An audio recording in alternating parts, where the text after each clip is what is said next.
Welcome! Hey, this is the Genesee County Compassion Club show. How's everybody doing today? It is a beautiful, well, not quite so beautiful, Wednesday, the 24th of May, 2017. Glad to be here in the studio at allpointstv.com. Got John behind the camera making it happen. Yeah, he's going, guys. Actually, he's not really behind the camera. He's that way. Yeah, to the side of the camera. To the side of the camera. So, hey, thanks for joining me today. We're going to talk about the Genesee County Compassion Club. We're going to talk about medical marijuana. I'm going to talk about what's going on here in Michigan. We're going to talk about what's happening here in the beautiful, lovely town of Flint. And, man, I tell you, Flint just keeps getting better, don't it? Shoot. I heard on the way in today that we had a recent city councilman who recently was pawning his laptop to the local pawn shop. For real. City councilman, I believe it was Eric Mays, yes, caught panhandling or whatever, pawning his city-owned laptop to the local pawn shop right there on Saginaw. Unbelievable. Unbelievable. Okay, how can this be? I mean, I like Eric. He's been here a couple of times, in the past. Cool. Might be a good guy. I don't know. I'm just like, obviously, he needs some bucks, and he didn't need the computer. He said it shows that he's poor. It doesn't mean anything bad, but he's poor. Well, it might be the case. I don't think city council people get paid a whole heck of a lot of money, do they? Well, I don't know. I mean, I know they cut back. I don't know if they reestablished it after it came back from the control of the, the It's not like it's a full-time job, is it? Well, I think I would try to treat it as one, but I mean, let's face it, realistically, you're going to meet maybe even with well, I know, like we've had Eric Gunnels on here. He's a Thetford Township board member, right? And I know that he doesn't get paid, hardly anything for being in that position, right? So essentially, Eric holds the same position on Flint City Council, and granted, I'm sure Flint's busier than Thetford, but I don't know. Is that a full-time job? I mean, it probably used to maybe 8 to 10 hours a week at least. I would think, for city council meetings and for meeting with constituents, you should have some kind of office hours, or just go about your own, your own area, you're representing. Something. Yeah. Well, he probably isn't paid a lot, but at any rate, he was pawning his computer. He needed a couple bones, so pawned his work computer, the one that was given to him by the city of Flint, mind you. So when the pawn shop pulled it up, they had to return it to the city of Flint. Is that right, John? I believe that's what it was. They have to report it anyway. All purchases made or pawns, they have to be reported to the police. They have to have an ID to to pawn stuff and all that. So yeah, it's just. This is embarrassment. This is, I hate to talk. It's an embarrassing situation for the people of Flint. No, take it in stride. All right, well, let's talk about some good stuff. We've got the Genesee County Compassion Club making it happen. You guys are making it happen every day. We've got our soup kitchen coming up this Friday right there at the North End Soup Kitchen, North End Charities on Stewart Street. So if you guys could help out, we definitely could use your help this week. I know we had low attendance last month, but that's okay. It happens. If you guys could help out this Friday, we definitely would appreciate it. Serving up there is a privilege and an honor, and we're glad to be able to do it. So whatever you can do to chip in, we appreciate it. Usually take off from the club at about 2 p.m., head on over there. You get fed after you feed yourself, and then you feed the other people there. So you do get a meal, but it's a nice thing to be able to do. So help us out if you can. Show up for the soup kitchen. Coming up, a fun event, another fun event here, first weekend in June. We've got the first G3C fishing contest. Talked about this on the last podcast. We're going to have the biggest fish, biggest bass, biggest panfish, biggest whatever fish. But it's going to be a lot of fun. So we're going to be doing that. It is a free fishing weekend in the Michigan state, wonderful state of Michigan. So you do not need your fishing license, but you will need something to float in, like a boat. Or you can fish from shore, I'm sure. We're going to be doing it right there at the Mott Lake Park, right off of Genesee Road, right across the street from our brand new club that will be opening soon. And it's going to be a lot of fun. So bring your fishing poles, bring your family, bring your friends, come on out, participate, have a good time. You can sign up at the snack bar, and all are welcome. All right, so please come on out. Know another fun event coming up here later on this summer. Mark your calendars, get signed up, get your golf club shined. We've got the G3C annual golf outing that'll be coming up here in August. We're looking forward to that. I know it's already set up basically, so we're looking forward to having a good time there. And we'll be raising money again for the Roar Foundation there at the Hurley Children's Medical Center. So another good stuff. And of course, the big announcement, everybody should know by now, G3C is moving. We've got a new home, new location, moving just down the road, right on Genesee. The address is 6340 North Genesee.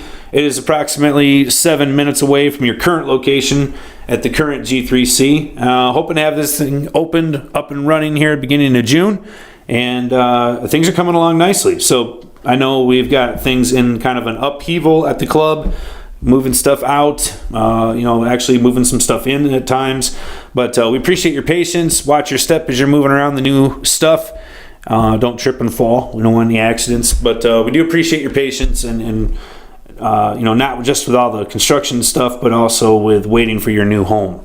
So, but it's going to be awesome. I'm telling you what, I'm over there. It's gorgeous, and you guys are going to love it. All right, let's talk about some news. We got all kinds of stuff going on with medical marijuana, with recreational marijuana. Got stuff happening here in Michigan. Got stuff happening around the country. So let's dive into it. Let's see what's happening. First of all, first news of the order on the day for today. Actually, it's just happened about an hour ago.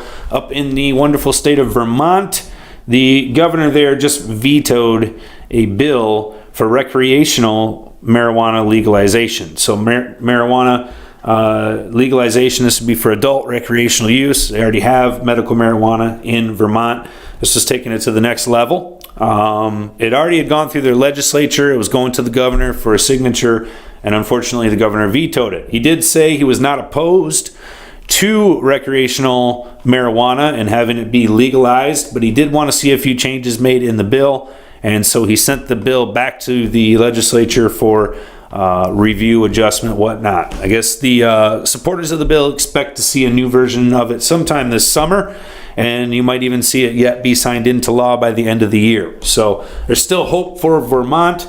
It's nice, though, that you can use and get medical marijuana in Vermont. So for those people that need it out there as a medical necessity, it is already available. It's a good thing, and might be available for others maybe sometime later on this year. We'll see. So beautiful state. I've never been there, but I've always heard good things about Vermont. I always think of maple syrup. It's like the land of maples. I don't know. You know anything about Vermont, John? No, actually, not at all. That's except for my former boss. He went up there from U of M. He went up to Clinton Community College in upstate New York, and across Lake Champlain, it was Vermont. He lived on the Vermont side, and he talked about he used to take the ferry back and forth between work and home. And it was really a beautiful time to be alive, I guess, there for him. Yeah, he really loved it.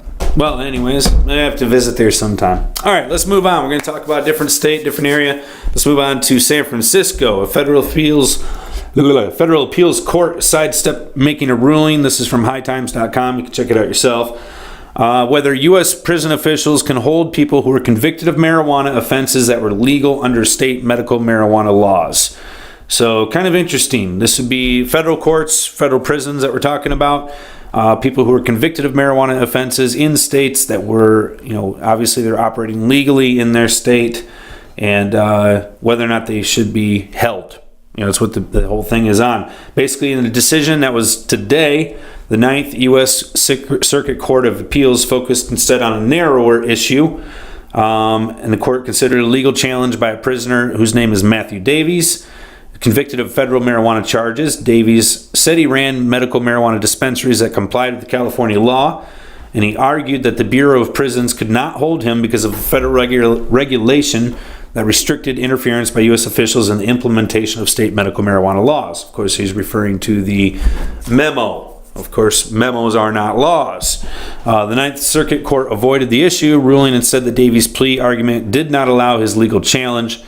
And so kind of sidestepping the issue, so to speak. But bringing up a good question, I think, and that's why the article is probably being displayed on High Times, is because it does bring up a legitimate issue of people that are operating inside their state's guidelines. They are being compliant, but however they are being or have been busted, in a sense, by federal authorities for federal crimes. Marijuana is still illegal federally, regardless of whatever your state says. So if you're in Colorado and it's adult use, recreational, on top of medical, federally, that is still illegal. So, and a lot of people forget about that. It is illegal federally. Would that have been a state prison or a federal prison? This was a federal prison. Yeah, that's what I was going to say. Would it be federal prison then, yeah? Yep, this was the 9th U.S. Court of Appeals. So this was federal prison.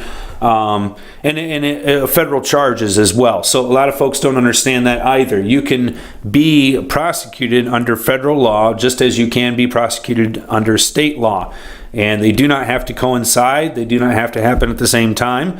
They can be independent of each other. And that is what's happening here was this person, Matthew Davies, was busted by the U.S. federal government. In other words, the DEA raided him. And now he's being held in a U.S. federal prison. So he was bringing up the challenge that he shouldn't be held because he's operating in compliance with the state laws. And that is a legitimate question for him to bring up. However, it is also a legitimate way to keep him in jail, unfortunately. So that's why we have to have a change at the federal level. In spite of what the federal leaders may be saying right now, our attorney general, our president, whatever, the legislatures make the laws in this country, and we have the ability still to have influence on them, and we need to have an obvious change in law when it comes to marijuana on a federal level. It has to happen. Wasn't it these laws that we consider laws, wasn't this initially acted by executive order anyway? Yeah, absolutely. A lot of folks don't understand that. The thing that made marijuana illegal was done by an executive order on the hand of President Nixon. So it can be changed by the president. It could also be changed by Congress through an actual law. But this is something that people forget about. We get excited hearing about what's your state going to be doing, what your state currently have available, hearing about what's happening on, you're watching the TV at night, you see these shows, Cannabis Millionaires, whatever. They all forget about the fact that this is illegal on a federal level, and that has serious ramifications for folks, especially for someone like this individual who's sitting in federal prison. So, all right, I'm going to move on here. That's the story. That's the scoop. And that's something that sort of emphasizes that you can't go on a memo. You got to have a change in law. So, all right, moving on here. We're going to talk about, this is from the Washington Post. This is kind of interesting. It's talking about road accident related fatalities. So we're talking about crashes on the highway, crashes on the road, fatalities.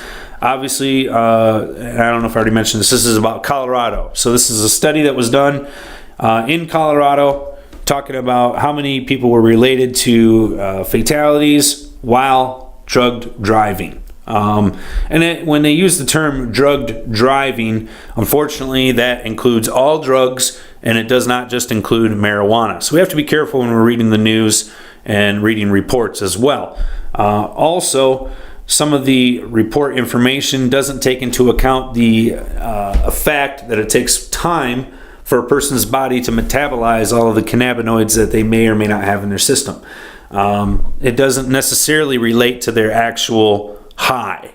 Someone can have cannabinoids in their body that they put in there on purpose, not just the endocannabinoids, ones that are there naturally, but ones that they put in, and they'll be in there. They can be up there for up to a month in some cases, and a high is typically associated with something that would be less than, even if it's eaten, less than 8 hours. So, typical person smokes a joint, they might be high for a couple hours, but they're still going to have those cannabinoids in their blood for quite a long time. And if they were in an accident and then their blood is tested, they're going to come up that they were drugged driving. And so reports like this are definitely skewed and not necessarily to fact. And the article here on the Washington Post does allude to that, and I appreciate their candor because it does point out some interesting facts. And if you basically punch to the bottom of this and look at it, fatalities have not gone up due to marijuana, and there's evidence there to show that. It's contrary to what people believe. Fatalities overall have gone down in Colorado, and some may even make the argument that, people now are getting stoned instead of drunk, and so that's why they're going down. Whatever the reason, the fact that they have less fatalities is a good thing, and the fact that they are not attributed directly to marijuana use is something that needs to be taken into account. So I think that's good information. Again, we have to be very careful when we're reading reports. Right now, our state here in Michigan has issued a research study to take place about drug driving, specifically in relation to people that are supposedly high on marijuana and operating a vehicle. So we are currently paying multi-million dollars out to research this when it's already, obviously been done time and time again by other states, other institutions, other countries. I don't know why we didn't just use their research instead of spending money to go do our own. But anyways, we're gonna continue. That's being done. So when this information comes out and our legislators get together, they look at that information and they start trying to develop policies and new laws that are going to affect your life based on that research, we have to be there to help disseminate that information and to also help present a reality. Whatever that reality may be, in combat or in congruence with said report, we need to be aware of it. So I'm just letting you folks know, if we are going to have recreational marijuana here sometime available in the future in Michigan, along with that will probably be a whole host of laws regarding operating a vehicle under the influence of marijuana. This is something I think that we have to be very careful with, and we have to also use the information that's already out there to help us make our decisions and not just try to rely on our own problem solving. This is one of the big fears that I think that we need to be concerned with. So at any rate, that's what's happening in Colorado. It's good information, it's factual data, and something hopefully that our state leaders will take a look at in consideration of developing our laws here in this state. All right, moving on here, I want to talk about something different besides laws and news and crud. This is a cool article. It's from leafly.com. It's called Pairing the Power of Cannabis with Medicinal Plants. If you guys haven't been over to the Holistic Center, maybe now is not the best time to go since we're closing up shop and getting ready to move to our new location. But you have been missing out if you haven't had a chance to check it out. We don't just have good food over there, we also have good medicine. And of course, I'm not talking about your medical marijuana, I'm talking about other alternative medicines. And this article tells us a little bit about some of those and what they can be used for. So kind of cool stuff. It starts out by talking about what tinctures are. Tinctures are basically any type of medication that's housed in alcohol.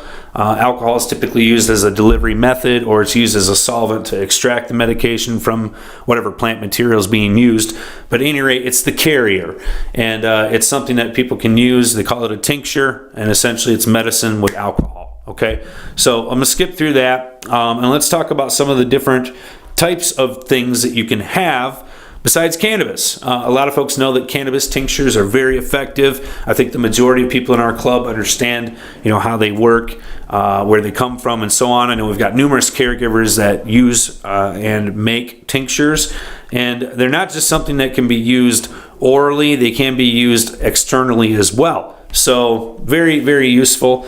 And there are other things that you can actually combine with your tinctures to increase their effects. So this is kind of cool. It's talking about them. It says here, 2 herbs to consider for a tincture blend are burdock root and valerian root. Burdock root is high in iron and full of potent antioxidants. It protects the liver, detoxifies blood, and can improve skin conditions. It also has a history of being used as a digestive aid and a diuretic. So that's burdock root. The next one, valerian root. It's known as a sedative, and it is typically used in the pursuit of sleep and to reduce anxiety. So I know there's a lot of folks out there that suffer from anxiety and obviously loss of sleep along with that.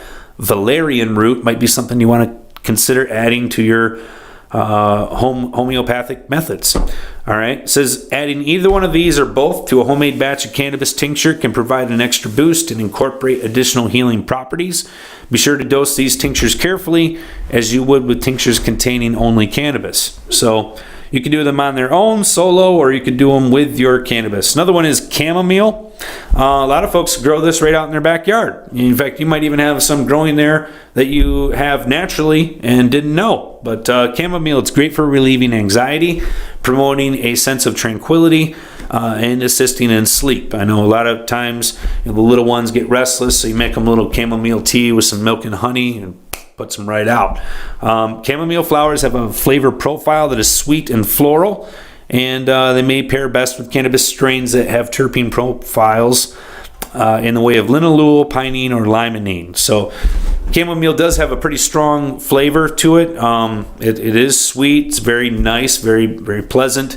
But because of the way that it comes out with the smell and the taste, you might want to be careful about what strains you combine that with if you're making a tincture. Lots of different ways to use chamomile. Mullein is another one, and I know that we have some of these right over at the Holistic Center, and we will have even more when we get to the new location. So mullein is another herb which has mild sedative properties and encourages relaxation. It is also capable of soothing the throat, which may help counteract any respiratory irritation, caused by smoking cannabis. Additionally, has anti-inflammatory, antioxidant, and expectorant benefits. The taste of mullein is very light and earthy.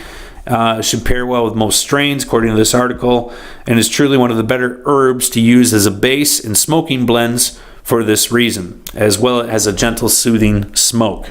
I can tell you, I have tried smoking mullein. It is very smooth. I don't know if you could get a big enough hit to make yourself cough. I am a regular smoker, so I might be a little bit jaded, but I can tell you that it is very smooth, very pleasant, and it is relaxing as well. So it might be something you could add in, and when you get it, it looks like a bunch of puff little, almost looks like insulation, for lack of a better description. Little light, fluffy, whatever, and you just put it in with your cigarette, with your joint, whatever it is you're rolling, put it in your rolling machine, and you smoke it. It's very simple. All right, another thing is you can do is make some beverages besides tinctures or smoking. Dandelion cannabis tea. It says here, dandelion is so common. Obviously, you got it all over the place right now. It has multiple medicinal benefits. In addition to containing a wide variety of vitamins and nutrients such as potassium, zinc, magnesium, iron, and vitamins A and C and D, it is also believed to promote good liver health. So you can make some dandelion tea. Try it out. And maybe infuse it with cannabis. It says here, combine the healing properties of the two plants into a warm, soothing drink, and then they give you a recipe on how to do so. Again, this is from leafly.com. You can check it out. Lavender, another one. I know we've had this over there. Lavender is a ubiquitous herb for relaxation, whether it's in an eye pillow, an oil diffuser, or lemonade. Lavender is it's wonderful. If you haven't tried it, it's great. You can combine that with cannabis as well. So you might want to try some lavender lemonade. It's pretty tasty. All right, so those are some different things that you can combine, different ways that you can use holistic plants to help you out. And, I think a lot of folks discount that stuff because they think, well, I didn't get it from the doctor. Or it didn't come from Rite Aid. I didn't have to have a prescription for it, so it must not be that effective. These things are, sometimes they're effective, sometimes they're not. You have to try them and see if they're going to work for you. And you won't know unless you do try. I mean, doctors are the same way. When you go there, they give you a prescription and they say, try this. If it doesn't work, give me a call. It's the same thing. But just because it doesn't have a script label on there doesn't mean that it's not effective. And I think that a lot of folks are, just don't quite give it the full shot. I'm telling you, give it a shot. The stuff is effective. It works. A lot of folks out there with digestive issues, there's a lot of natural things that you can do besides go to the doctor that will help your gut. Same thing for folks that suffer with anxiety. There's a lot of natural things you can do out there besides go get a script for that. That'll be a lot better for you. So give it a shot. All right. Check out the Holistic Center. Get educated. Experiment a little. That's the kind of experimentation you want to do. All right, John? Talking about experimentation, before the show starts and people having the problem with getting addicted to heroin. Don't experiment like that, okay? That's a bad experiment. All right, moving on here. We talk a little bit more about some news. Florida. I know we got a lot of members that love Florida. Go there, stay there, family there, whatever. Florida has medical marijuana. It's extremely limited. They did pass an expansion bill last year to expand the medical marijuana program. It is not up and running yet, and they are still duking it out to figure out how expanded is this program going to be. So here's a scoop. This is from marijuana.com. The amendment that expanded things won huge last year. 71% of the vote said let's get her done. And so they definitely want to get a bigger system rolling. The question is how, who, how much. They had to have a special session just to discuss this, and they're saying here through their Department of Health, Floridians need to establish medical marijuana regulations by July 3rd this year in order to meet the October deadline for implementing Amendment 2. It says here, concerned that the health department would adopt overly restrictive regulations, Florida's Speaker of the House, Richard Corcoran, was critical of the department's ability to govern the program. He says here, to just leave it to bureaucrats sitting over at the Department of Health would be a gross injustice. So it seems like he wants to get the ball rolling. 15 representatives have openly called for a special session, either on social media or in interviews, according to the Tampa Bay Times. And there's a list of Florida politicians standing up to the 71%, or standing up for the 71%. And you can check out the list for yourself there. I'm not going to go through the list. But at any rate, obviously there's a deadline to get the new program up and rolling. Seems like they've got support from the House. I think we talked about Florida on the last podcast, and we were looking at their original bill, which said they wanted to have 10 different dispensaries. Somebody else stepped in and said, whoa, 10's not enough. We need at least 100. They're still battling over who is going to get to hold the keys to the cannabis program in Florida. So if you've got folks in Florida, you need to engage them, because it'll be a monopoly if you don't. Simply put. I mean, that's what it's going to be. So be careful, all right? Here's an example of why that is true. Okay, this is from MiamiHerald.com. John Morgan, I guess he's a billionaire, big shot dude, spent nearly $7 million pushing the last 2 statewide ballots through. We're talking about medical marijuana, those ballots. He put the money up, basically $7 million worth at least. And he says here, that's a drop in the bucket compared to what the Orlando attorney and possible gubernatorial candidate says. He's prepared to invest in the industry that he feels is now about to explode. In a series of emails, Morgan said he intends to plunge up to $100 million into the right opportunities. So there you go. Big bucks wanting more big bucks.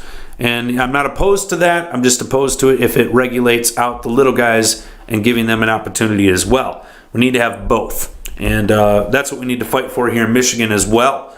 With our department currently drafting rules, LARA is concocting their board, their guidelines for the new medical marijuana system here in Michigan, and it is on top of our current existing program. So there's no changes to the current program. We're just adding on.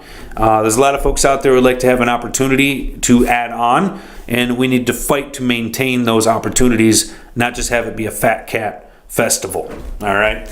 Speaking of festivals, I heard the Canna Carna Festival was a lot of fun, so congrats to everybody out there. I hope that turned out well. I heard it was a good time. I know we had some performers from the club out there. It looked like it was an awesome time. And I think the next big event coming up here in Michigan, just saw a billboard for it actually, is the High Times Cup. So you guys want to check that out, go to High Times, you can get your tickets. It's right here in Michigan, right here in Clio.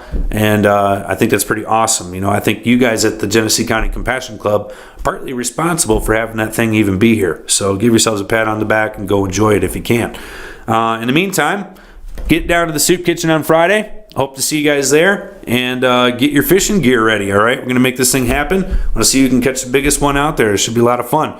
Thanks for joining me this week on the podcast. This is the Genesee County Compassion Club show. Be careful out there, stay safe, and love your neighbor.